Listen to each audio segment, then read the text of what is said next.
Si anggota pramuka itu didorong untuk mencari permasalahan.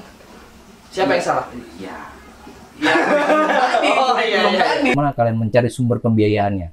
Kan di sini sebenarnya kewirausahaan akan timbul.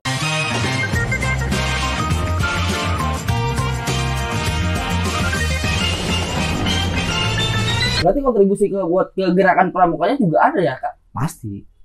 Ada ya, Kak? Karena dari kewirausahaan itu artinya gini, nanti kan ada kesepakatan bersama diantaranya 2,5% net profitnya dialokasikan untuk menyumbang kepada kegiatan kepramukaan yang ada di wilayahnya, seperti itu.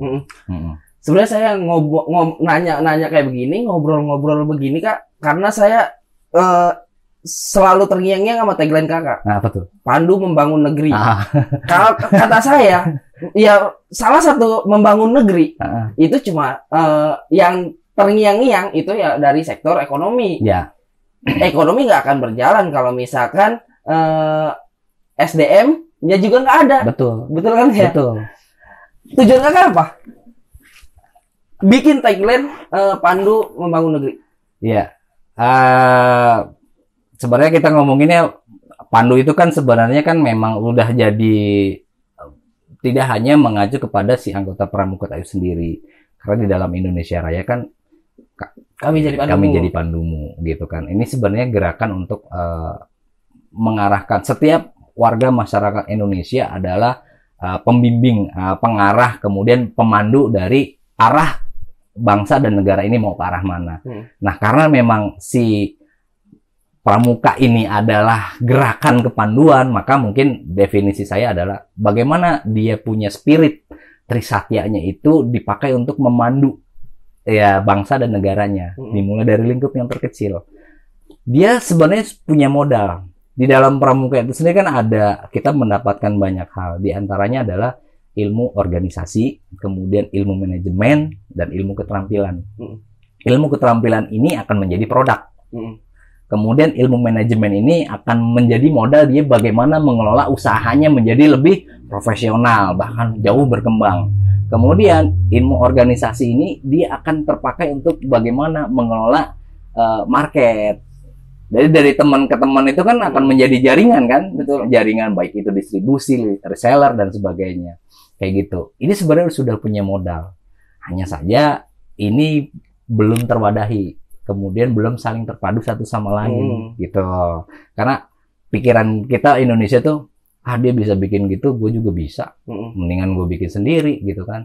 Nah, ini kan sebenarnya bukan budaya Pancasila gitu. Sedangkan kita manusia Pancasila. Iklannya begitu. Persatuannya nggak ada gitu. Terus apa sih kita ngomongin brand? Oke. Kenapa enggak kita ngebesarin brand teman sendiri? Nanti juga sama, ketika brand dia besar, ya kan ada sistem co-branding. Yang ini juga ikut besar. Makanya kan saya coba di novel Api Unggun Terakhir, Sang Saka dan segala macam, itu bonusnya adalah produk-produk dari teman-teman, baik itu sabun, baik itu Zero Plus, kayak gitu, stiker, pin. Itu sebenarnya produk teman-teman yang kita co-branding. Gitu. Paham. Kak, kita kan 2 hari yang lalu itu kita fokus membangun desa. Yang kata Kakak ini salah satu bina masyarakat di gerakan pramuka. Tujuan Kakak apa? Yang pertama, di masyarakat desa Cibaut mungkin setahu saya nggak ada anggota pramuka yang benar-benar berkontribusi di gerakan pramuka. Dan aktif di gerakan pramuka. Pure misalkan keseluruhan masyarakat desa Cibaut itu petani, pekerja dan lain sebagainya. Itu kan nggak ada anggota pramukanya. Betul. Tujuannya apa? Kenapa harus ngebangun masyarakat yang nggak ada pramukanya? Ya.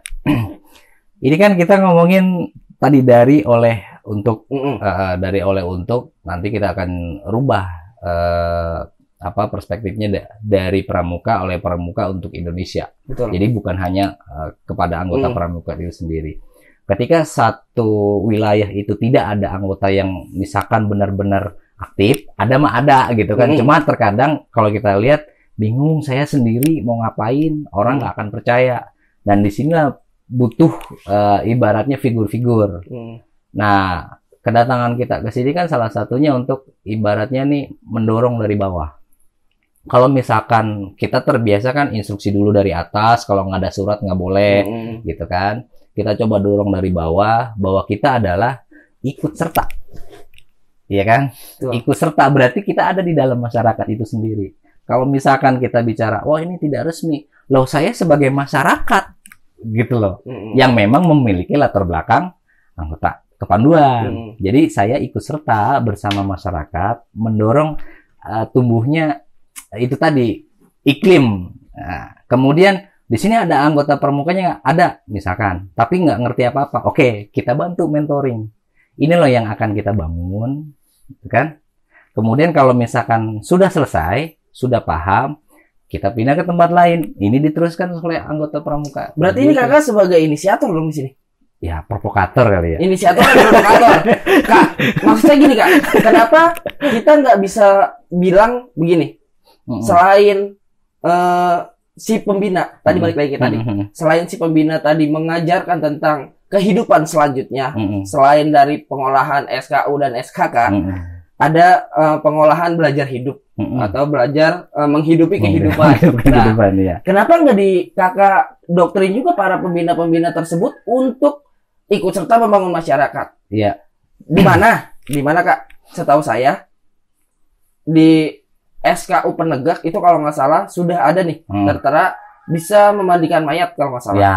Terus ikut membantu gotong royong dan lain sebagainya. Nah itu kan juga udah membangun masyarakat kan? Ya betul. Itu salah satu membangun masyarakat kan? Nah kenapa nggak bisa membuat salah satu gudap misalkan gudap di sekolah A untuk membangun desa wilayah di gudap tersebut? Iya, ini kan nanti akan kembali lagi pembina itu kan punya kadang ya kita bicara keterbatasan ruang gerak. Ruang gerak itu diantaranya dia sibuk profesinya sebagai guru, kemudian untuk latihan hanya 1 hari gitu kan. Untuk melakukan pembinaan berkelanjutan itu cukup panjang, beda dengan saya yang pengangguran, jadi bisa stay di beberapa tempat berapa lama kayak gitu. Itu yang pertama. Yang kedua juga bisa jadi karena kurikulum. Si anggota pramuka itu didorong untuk mencari permasalahan dari masyarakat. Jadi misalkan gini, oke, TKK pengamat, kalian amati desa itu, ada potensi apa desa itu, kemudian ada masalah apa di desa itu, laporkan, buat peta, dapat kan tuh ngomongin kita sesuai dengan isi TKK kan. Kemudian setelah itu, oke, sekarang pertanyaannya adalah saya tantang kalian untuk menemukan solusinya. Kak, ini misalkan tidak ada listrik, tapi di sana ada potensi sungai. Pertanyaannya, solusi apa yang kalian berikan? Oke, dia akan googling cari-cari, oh Pak, ini bisa bikin generator listrik dengan tenaga air. Oke, sekarang kalian tentukan bagaimana prosesnya, bagaimana kalian mencari sumber pembiayaannya. Kan di sini sebenarnya kewirausahaan akan timbul. Oke, berarti saya harus bikin konsep, kemudian saya susun proposal, saya ajukan. Ajukannya kemana? Nanti terserah, pembina itu mengarahkan. Iya, berarti benar dong faktor pembina itu penting di sini ya kan? Iya, kan pembina itu balik lagi tadi, kalau pembina tidak memiliki ibaratnya wawasan gitu kan, siapa yang salah? Ya kurikulum tadi, tadi gitu kan. Urutan yang tadi. Iya, kurikulum tadi. Kak, ini kan kakak udah membangun negeri di sini, kita di Kampung Cibalet ini, itu kakak berniat membuat salah satu destinasi wisata pedesaan. Ada di dunia pendidikan dan airnya juga, permainan air. Ini kan kalau misalkan saya bilang ini nggak kepramukaan, juga terserah saya kan kak. Bebas. Sedangkan pariwisata khusus pramuka, apakah ada? Pramuka berwisata atau pramuka menciptakan ini ya tempat usaha wisata? Pariwisata yang destinasinya tentang gerakan pramuka. Tempat gitu, tempat. Iya. Ya sebenarnya sih kalau itu jawabannya adalah Buperta. Kalau istilahnya tempat wisata yang berhubungan dengan pramuka semestinya itu adalah di Buperta. Buperta itu harus menjadi miniatur. Itu anggap aja itu adalah satu kawasan pedesaan. Persepsi saya nih ya, di mana di dalam Buperta itu harus ada solusi-solusi yang sering kita temuin di masyarakat. Misalkan perkebunan organik. Di situ di Buperta harus ada sampelnya. Bagaimana membangun perkebunan organik, kemudian energi terbarukan, kemudian pengolahan air, kemudian bagaimana membangun market ekonominya dari setiap ini kan nanti ada produk turunan kan dari perkebunan bayam dia ngapain, misalkan dijadiin keripik. Nah itu jualnya kemana? Nah ini dia harus menjawab ini semua secara keseluruhan. Sehingga kalau kita bicara wisata pramuka, anggota pramuka datang ke Buperta, dia bisa melihat saya punya masalah yang sama nih dengan sesuatu di desa saya, dan saya menemukan jawabannya di Buperta. Ini kan idealnya seperti itu. Nah, yang nggak idealnya begini Kak, saat saya berceramah atau memberikan tahu tentang wah ini tuh Buperta begini, misalkan saya ngajak anak didik saya tuh, ayo kita jalan-jalan atau apa ya namanya, ya main tour, study tour. Kita study tour ke Buperta misalkan. Paradigma anak itu akan berpikir, ngapain gua main ke tempat camping, cuma lapangan doang. Ya balik lagi gini, karena orang itu akan tertarik apabila kita menjual rasa. Nah, Buperta ini pertanyaannya sudah menjawab kebutuhan rasa itu belum? Rasa keingintahuan. Karena kan orang mendefinisikan Buperta itu selalu tempat perkemahan aja. Beda kalau misalkan Buperta zaman now adalah laboratorium kehidupan. Anda punya masalah di desa, jawabannya ada di Buperta. Ini kan sebenarnya mindset. Gitu. Nah kalau misalkan memang bisa, ya ayo kita buat bareng-bareng gitu kan. Sebenarnya kan masing-masing saka bisa berperan di situ. Kalau kayak anggota pramuka sendiri Kak, bisa nggak dia bisa nyiptain desa wisata pramuka kayak saya nyontohin di tempat yang lain ya, kayak di Pare Kak. Pare itu kan ada yang namanya desa Inggris. Semuanya ngomong bahasa Inggris, ada kursus, warung belanja pakai Inggris. Tapi kalau misalkan di pramuka sendiri menciptakan desa wisata pramuka yang di dalamnya itu yang Kakak sebutin tadi, bukan Buperta ya, tapi sistematiknya. Ya, sebenarnya kalau pandangan saya, definisi dari desa, misalkan desa pramuka gitu kan. Definisi dari desa pramuka itu adalah desa yang menerapkan nilai-nilai dari Trisatya itu sendiri. Bukan berarti desa itu harus identik dengan tunas kelapanya. Kemudian dinding rumah itu ada Trisatya dan Dasa Dharmanya. Tapi juga mengarah kepada hal yang secara menyeluruh. Dari oleh untuknya itu. Percuma kita bilang desa pramuka kalau sistem ekonominya tidak menggunakan sistem ekonomi Pancasila. Percuma kita membuat sebuah desa pramuka kalau tatanan sosialnya rusak gara-gara budaya luar, misalnya gitu. Percuma juga kalau kita bangun desa pramuka kalau budaya-budaya yang tidak sesuai dengan nilai-nilai Pancasila itu ada di sana. Gitu kalau ngomongin desa pramuka. Nah, tapi bukan berarti hal itu pramuka tidak bisa membuat itu. Bisa. Caranya yaitu tadi dia harus masuk. Jangan hanya eksisnya di gugus depan, di Ambalan, di Racana, tapi dia tidak ikut masuk ke dalam masyarakat itu sendiri untuk membentuk iklim itu. Maksudnya gimana? Dia bisa masuk lewat Karang Taruna. Betul. Gitu, bekerja sama dengan desa dan tawarkan konsep. Karena apa? Di SKU Pandega kan udah jelas dia harus mendesain. Gitu. Nah, coba desainlah desa wisata gitu kan dengan nilai-nilai Trisatya tadi. Kalau yang kemarin kita kunjungin tuh yang Kampung Pramuka itu salah satu apa? Salah satu daerah di Desa Lengkong Jaya yang ditetapkan sebagai Kampung Pramuka. Gitu. Siapa yang netapin? Pak Lurah. Kemudian dengan Kakwarcap dari Kabupaten Tasikmalaya. Oh, berarti terintegrasi juga sama struktur. Ya, artinya gini. Ini kan untuk membangun wilayah, ini kan harus ada payung hukum. Nah, dari kuartir cabang mengharapkan ada satu wilayah gitu kan. Kemudian dari pihak desa menyediakan wilayah dan memberikan SK-nya. Pada akhirnya dukungan dari pemerintah, dukungan dari katakanlah aktivisnya, ada masyarakat juga mendukung. Gitu. Akhirnya disepakatilah bahwa kampung Pasir Jenjing itu menjadi kampung pramuka di Kabupaten Tasikmalaya. Tapi nama aslinya tetap Kampung Pasir Jenjing itu, Pasir Jenjing. Nah, di sana yang kita mau bangun adalah blueprint Kampung Pramuka Pasir Jenjing ini akan menjadi kampung yang itu tadi yang saya bilang, tidak hanya berfokus pada hanya nempel Trisatya dan Dasadharma, tapi bagaimana membangun ekonominya, sosialnya, budayanya berdasarkan nilai-nilai dari Trisatya dan Dasadharma gitu. Kak, tadi saya memperkenalkan Kakak sebagai konseptor, inisiator dan lain sebagainya. Lebay ini. Setelah Cibalet nih Kak, iya.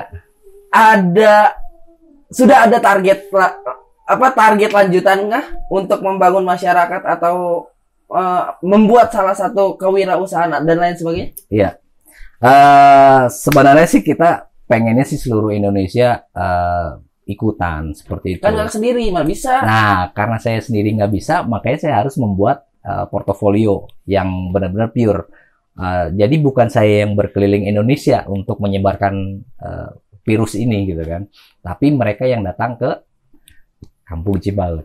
Oh, gitu. Siap. Iya. Kak, kalau misalkan si kampung ini yang Kakak promosikan tentang gerakan pramuka diinisiatori oleh anggota-anggota pramuka, karena saya lihat kemarin memang Kakak semuanya satu tim tersebut itu atau bisa duduk kelompok itu semuanya anggota pramuka yang ingin men-brainwash masyarakat bahwa ekonomi di masyarakat ini, ekonomi di desa ini seharusnya maju. Ya. Gitu kan, Kak? Kalau ada larangan dari pihak-pihak lain, tindakan Kakak harus seperti apa dan bagaimana? Ya, kita ngomongin pramuka itu kan jatuhnya mengamalkan Pancasila. Satu, Pancasila itu adalah ideologi, kemudian Undang-Undang Dasar adalah metodologi. Jadi Pancasila sebagai dasarnya, Undang-Undang Dasar sebagai metodenya, cara-caranya untuk bisa menerapkan nilai-nilai Pancasila tadi.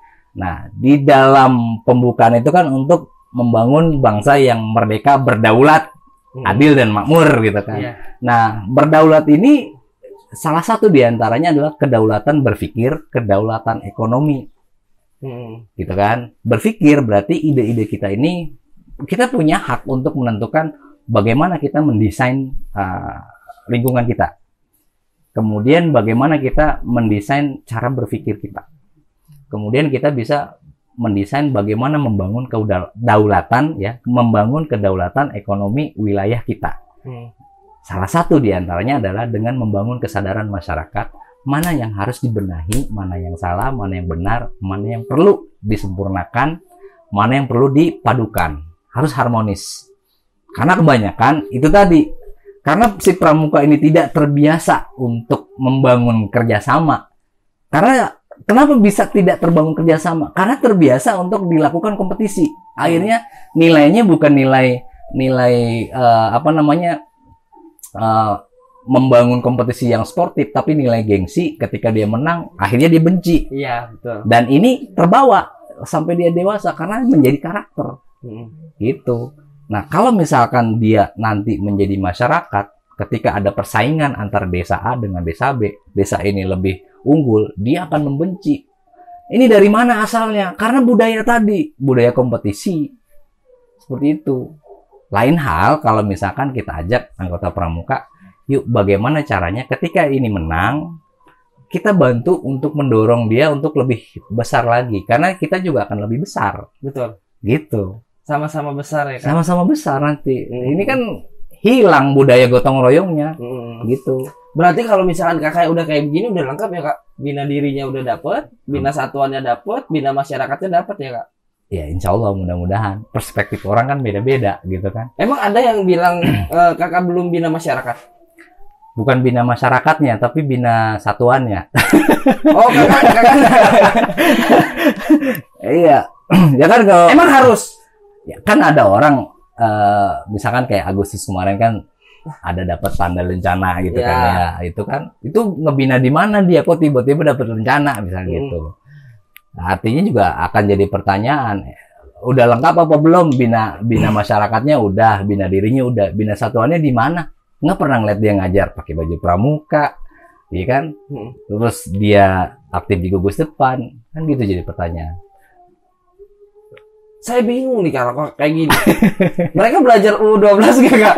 Karena di U12 2010 itu pramuka itu hanya warga negara Indonesia yang mengamalkan pendidikan kepramukaan dan mengamalkan Trisatya dan Dharma Pramuka. Nggak ada yang di situ harus menjadi anggota di kuartir, menjadi anggota di gugus depan, menjadi anggota di satuan. Nggak ada. Ya, kalau saya sih memandang ini dengan arti yang lebih luas. Membina satuan berarti saya akan menyatukan orang-orang yang terpisah, orang-orang yang punya potensi menjadi kesatuan.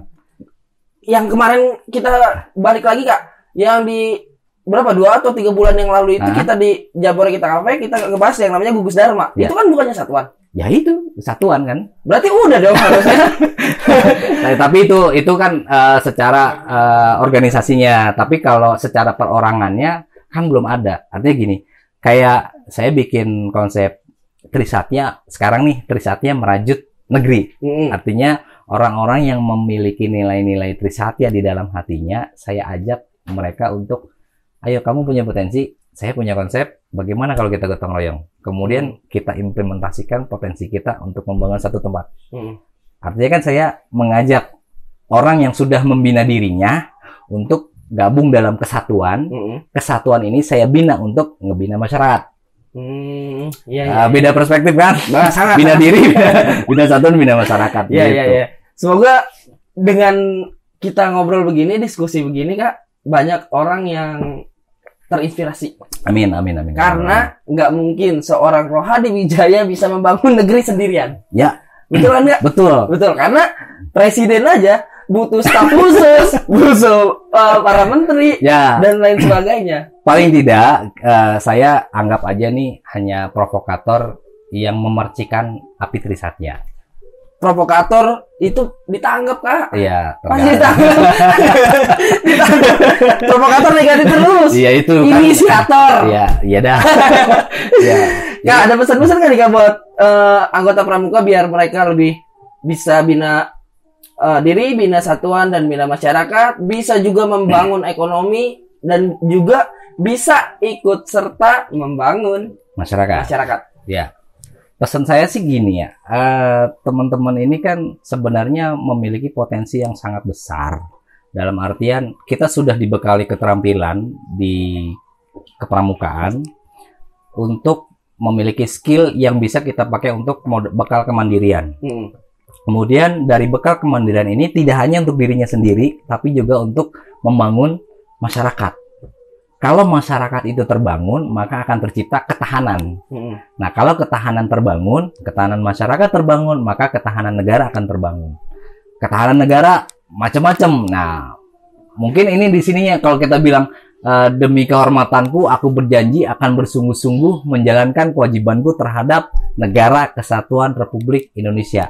Salah satu caranya adalah dengan membangun kemandirian diri kita, kemudian kesatuan kita, kemudian masyarakat kita. Kayak begitu. Oke. Terima kasih banyak, Kak. Semoga Kakak sehat selalu. Amin. Jangan lupa, kalau misalkan ingin membangun negeri, ajak tim Manusia Tunas Kelapa dan ngedukung ini, karena kita juga sangat ngedukung 100% apapun yang berkaitannya dengan membangun masyarakat dan ikut serta mengembangkan ekonomi masyarakat. Amin. Sehat selalu dan tetap semangat. Siap. Oke, sahabat coklat, sekian dari kami. Assalamualaikum warahmatullahi wabarakatuh. Waalaikumsalam warahmatullahi wabarakatuh. Salam Pramuka. Salam.